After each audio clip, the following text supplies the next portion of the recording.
This channel's content is strictly for educational and informational purpose and does not endorse or promote any form of violence, harm, illegal activities, self-injuries and communal disharmony. বৈশ্বনাথদা ইতিমধ্যে যে বক্তব্য উঠে এলো ছাত্রদের বক্তব্য, অপরদিকে চিকিৎসকের বক্তব্য, দীপ্তেন্দ্র সরকার বলছেন যে অন্ধকার দূর হয়েছে, বিচারের বিভিন্ন জায়গায় ইতিমধ্যে দূর হয়েছে, এমনটা নয়।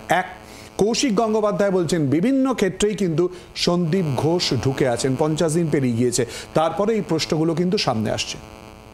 দেখুন, একটা অত্যন্ত দুর্ভাগ্যজনক নক্কারজনক ঘটনা নিয়ে একটা এমবিবিএস ছাত্রছাত্রীদের মধ্যে বা ডাক্তারদের মধ্যে একটা আন্দোলন আমরা দেখেছি। সেই আন্দোলন নিয়ে ভিন্ন ভিন্ন মানুষের ভিন্ন ভিন্ন মত, এখানে অনেকেই অনেক কিছু বলবেন। ভারতীয় জনতা পার্টির দিলীপ ঘোষ এই আন্দোলনকে নাটক বলেছেন। ওদের অশোক দিন্দা এমএলএ তিনি বলেছেন এটা সেলফিশ মুভমেন্ট। আমরা এটাও দেখেছি আন্দোলনে অগ্নিমিত্রা পাল যেতে গিয়ে তাকে গো ব্যাক ধ্বনি, অভিজিৎ গাঙ্গুলিকে গো ব্যাক ধ্বনি দিয়েছেন, সেই জায়গাগুলো আছে। এবার এটাকে কেন্দ্র করে অনেকেই রাজনীতি করার চেষ্টা করেছেন এবং রাজনীতিটা করেছে অনেকে লেফট, আল্ট্রা লেফট, অনেক ধরনের রাজনীতি আমরা দেখলাম। আমরা চাই যে এই ঘটনার বিচার হোক, শাস্তি হোক, দোষীদের শাস্তি হোক। এবং এখনো পর্যন্ত যেটা দেখা যাচ্ছে যে ঘটনা, মূল যে ঘটনা, সেই ঘটনাতে কলকাতা পুলিশ যাকে গ্রেপ্তার করেছিল সেই একমাত্র গ্রেপ্তার হয়েছে এই মামলায়। পরবর্তীকালে প্রমাণ লোপাটে দুজনকে গ্রেপ্তার করা হয়েছে। এবং আমরা তুলনামূলক, আপনারা অনেক সময় করেছেন কলকাতা পুলিশ এবং সিবিআইয়ের মধ্যে কে ভালো ইনভেস্টিগেশন করে, এই আলোচনাও হয়েছে। সিবিআই ইনভেস্টিগেশনে কি প্রোগ্রেস হয়েছে, হাই সুপ্রিম কোর্টে মামলা চলছে। কলকাতা পুলিশ কালকেও একজনকে ফাঁসির অর্ডার হয়েছে, আমরা দেখেছি পস্কো অ্যাক্টে আলিপুর আদালতে। তো আমি আশা করব যে এই ঘটনায় যারা দোষী, যারা অপরাধী, তাদের কঠোর শাস্তি হোক। আর আন্দোলনের বিষয়ে এটুকু বলতে পারি, যারা আন্দোলনকারী তারা সিদ্ধান্ত নিচ্ছেন তারা কিভাবে আন্দোলন করবেন। কিন্তু পুজোর সময় বাঙালির শ্রেষ্ঠ উৎসবে ওনারা সেই সময়টা কি করবেন সেটা ওনাদের সিদ্ধান্ত। আমরা মনে করি যে সাধারণ মানুষ সেই সময় দুর্গাপুজো উৎসবে তারা সামিল হন। যে ঘটনাটা ঘটেছে তার জন্য তার বাবা মা এবং তার পরিবার এবং তাদের সমস্ত বন্ধু যারা সহপাঠী আছেন তারা তাদের বিচার থেকে তারা আন্দোলন বা কর্মসূচির কথা ঘোষণা করবেন। আমাদের সরকারি হাসপাতালে কাজকর্ম চালু রেখে এরপরে ওনারা কি সিদ্ধান্ত নেবেন ওনাদের ব্যাপার। কিন্তু আমরা দেখছি যে এটাকে কেন্দ্র করে কেউ অনেক রকম ধরনের কথা বলে বিভ্রান্তি সৃষ্টি করার চেষ্টা করেন। অনেক রকম ঘটনা বিভ্রান্তি সৃষ্টি করছেন রাজনীতি করবার জন্যই তো কেউ গেছিলেন সেখানে গিয়ে গো ব্যাক শুনেছেন, অনেকে গিয়ে সেখানে ঢুকে পড়তে চেয়েছিলেন, তারা আন্দোলনকারীরা তাদেরকে সেখান থেকে সরিয়ে দিয়েছে। এই ঘটনাও তো আমরা দেখতে পেয়েছি। এবং এই ঘটনাকে কেন্দ্র করে অনেকে তার পলিটিক্যাল ফায়দা তোলবার চেষ্টা করেছেন, সেটাকেও আন্দোলনকারীরা বলেছেন যে এই আন্দোলন, এই লোকেদের, রাজনৈতিক লোকেদের আমরা চাই না। সেটা তো প্রত্যেক ক্ষেত্রেই ছাত্ররা বা আন্দোলনকারীদের বক্তব্য ছিল যে রাজনীতির ঊর্ধ্বে উঠে যাতে তারা এই আলোচনা বা আন্দোলনে সামিল হয়। এবং আপনি দেখেছেন যে একজন রাজ্যের মুখ্যমন্ত্রী তিনি তার বাড়িতে তাদের ডেকেছেন, তার নবান্নে ডেকেছেন, পরবর্তীকালে আলোচনা করেছেন এবং তার মধ্যে দিয়ে তাদের যে দাবি দাওয়া ছিল সেই দাবি দাওয়ার একটা বড় অংশ সরকার সেটাকে রেসিপ্রোকেট করেছে, সে তাদের কথা শুনেছে, তাদের কথা শুনে সে ব্যবস্থা নিয়েছে এবং নিরাপত্তার ব্যাপারেও সরকার তার ব্যবস্থা গ্রহণ করছে।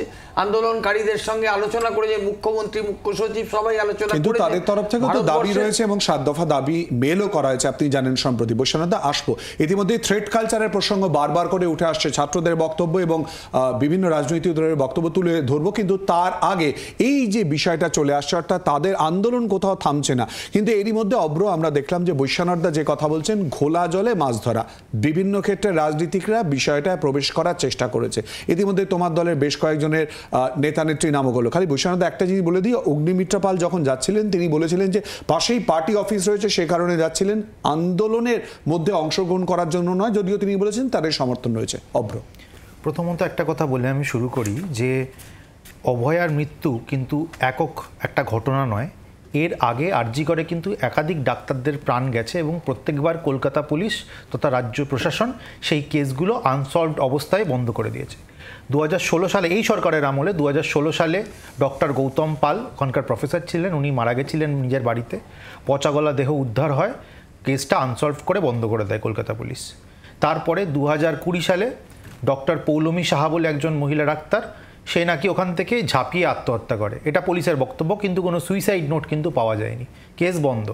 2023 সালে ডক্টর শুভ্রজিৎ দাস আর ডক্টর সায়ন মণ্ডল, এই দুজন ডাক্তারেরও কিন্তু প্রাণ যায়, দুবারই কিন্তু এই ডেথসগুলো শাউডেড ইন মিস্ট্রি, মানে কোনো কিনারা করা যায় না, আমাদের রাজ্য পুলিশ ব্যর্থ বা পারেনি।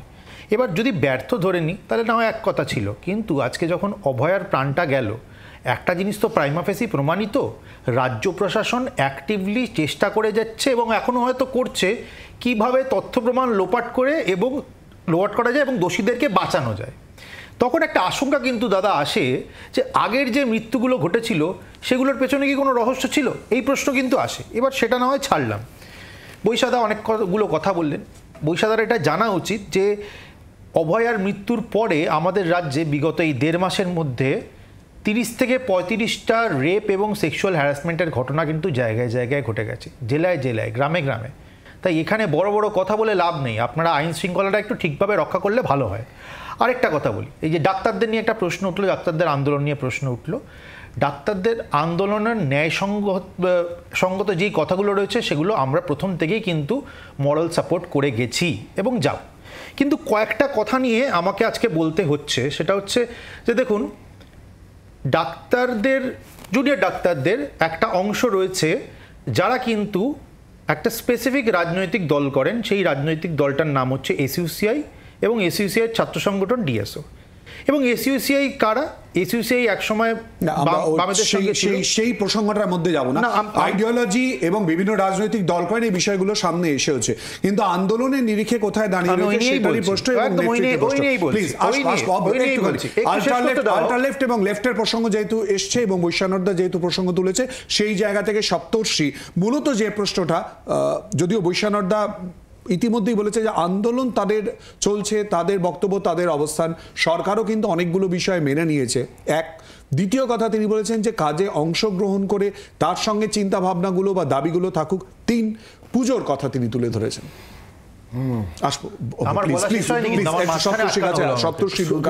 সরকার যে মেনে নিয়েছে তা নয়, আন্দোলনকারীরাও অনেকগুলো বিষয় মেনে নিয়েছে, তারাই তো ঠিক করে আন্দোলন কিছুটা তুলে নিয়ে কাজে ফেরার কথাও জানিয়েছিল।